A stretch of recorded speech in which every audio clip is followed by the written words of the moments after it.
Hello guys, আসসালামু আলাইকুম। Welcome to my channel family content factory.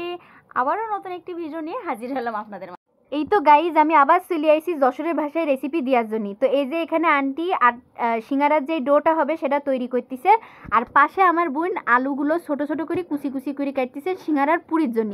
তো আজকের এই রেসিপিটাও আমাদের ওই আন্টির বাড়ি করা হচ্ছে, কারণ আমরা তো জীবনেও নিজেতে কিছু করবো না, করলে ওই আন্টির সাথেই করতে হয়, কারণ আমরা খুবই অলস, আমাদের কাজ করতে ভাল লাগে না, আমরা ফাঁকিবাজ। এরপর আমাদের এই যে পেঁয়াজ কাটা হইলো, পেঁয়াজ এই যে দেখতেছেন যে পাশে মরিচগুলো কেটে সুন্দর করে রাখা হয়েছে। এখন এই যে তাড়াহুড়ো করে আমরা পেস্টেস কাটতেছি, কারণ এমনি সময় ছিল না। তারপরে এবার মাংসগুলোকে টুকরো টুকরো করা হয়। অবশ্যই এই সময়টা আমি ছিলাম না, কারণ আমি তখন নামাজ পড়তিলাম। দেখেছেন আমি অনেক ভালো, এর জন্য আমি নামাজ পড়তিলাম। তারপরে এই যে তেলের মধ্যে, গরম তেলের মধ্যে পেঁয়াজ ছেড়ে দেয়। পেঁয়াজের ওই যে গোল্ডেন ব্রাউন কালার বলে না, ওই কালার করার জন্যই তেলের মধ্যে ছেড়ে দেওয়া হয়।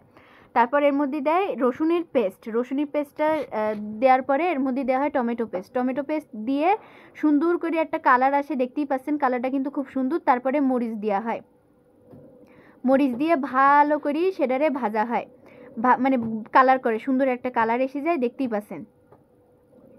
আর আজকের রেসিপিটাও আমাদের আন্টি বলেছে যে চল আজকে আমরা নতুন একটা কিছু রান্না করি। তো চিন্তা ভাবনা করে আমরা সিঙ্গারাটাই বেছে নিলাম ইয়ে করার জন্য, রান্নার জন্য। তারপরে এই যে মুরগির মাংস দেওয়া হয় ছোট ছোট টুকরো করে, এই যে দেখতে পাচ্ছেন কি সুন্দর ধীরে ধীরে সিদ্ধ হয়ে যাচ্ছে। তারপর মুরগির মাংসটা ভালো করে কষানি হয়ে গেলে এর মধ্যে এই যে দেখতে পাচ্ছেন বরফের টুকরো, এটা কিন্তু বরফের টুকরো না, এটা হচ্ছে কি বাটা ফ্রিজে রেখে দিল, যার কারণে এটা বরফের মতো টুকরো হয়ে গেছে। এটা হচ্ছে আমাদের খাঁটি ভাষায় কথা, একদম ডিরেক্টলি আমি বলে দিলাম। আমার বোন যে যশোরের মানুষ, সেটা বলতে গেলে আমার কেন জানি লজ্জা লাগে, কারণ সে এই ভাষা মোট বলতেই পারে না। তারপরে এর মধ্যে হলুদের গুঁড়া আর লাল মরিচের গুঁড়া হচ্ছে দেওয়া হয়। দেখছেন কালারটা খুবই সুন্দর হয়ে গেছে। এরপর এর মধ্যে যায় মেন ইনগ্রিডিয়েন্ট, সেটা হচ্ছে আলু আর গাজর। আলু গাজর দিয়ে সেটারে ভালো মতো ভাজা হয়, ভেজে এটাকে আমরা পানি দিয়ে কষানির জন্য রেখে দিই। এই যে দেখতেই পাচ্ছেন যে আন্টি খুব সুন্দর করে এইগুলোকে মানে বানাচ্ছে। তারপর পানি দিয়ে দেওয়া হলো। এখন এটা আরেকটু ঘাটাঘুটি করে এটারে সেদ্ধর জন্য রেখে দেওয়া হবে। এই যে দেখতেই পাচ্ছেন কি সুন্দর একটা ঝোলের কালার চলে এসেছে।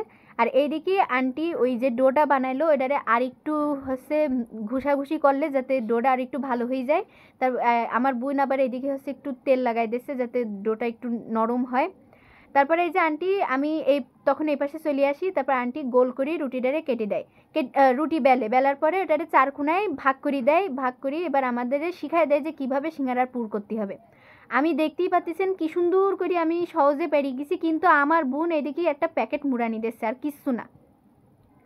তারে বুঝাতে যেই আমারই অনেকক্ষণ সময় লেগে গেছে। আর আমি দেখতে পাচ্ছেন এই যে কি সুন্দর করে এই যে আস্তে আস্তে আমি শিখে গেলাম যে কিভাবে করতে হবে। তারপর আমাদের এই যে পুরটা দেওয়া হয়, আর আমি এদিকে পুরটারে টেস্ট করতেছি যে কেমন হয়েছে। তা আমি বলি যে খুবই সুন্দর হয়েছে, খুব খুব বেশি টেস্টি হয়েছিল, খুব মশলাপাতি সব কিছু একদম পরিমাণ মতো ছিল। আর এইদিকে এই যে আমরা গত ভিডিওতে কইলাম এর টাক শেয়ার করবো, এই যে আজকে আমরা এর টাকটা শেয়ার করলাম।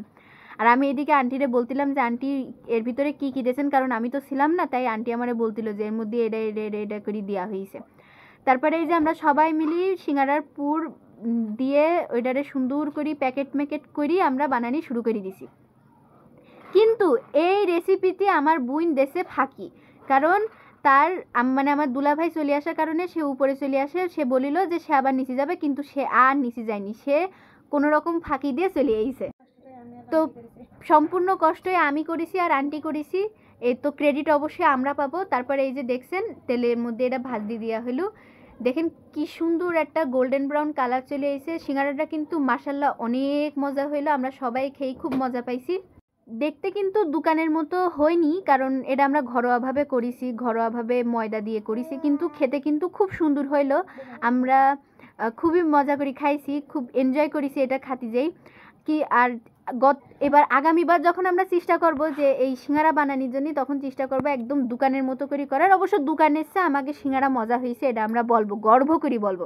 তারপর এই যে দেখতেছেন আমি আরও বানানি শুরু করলাম।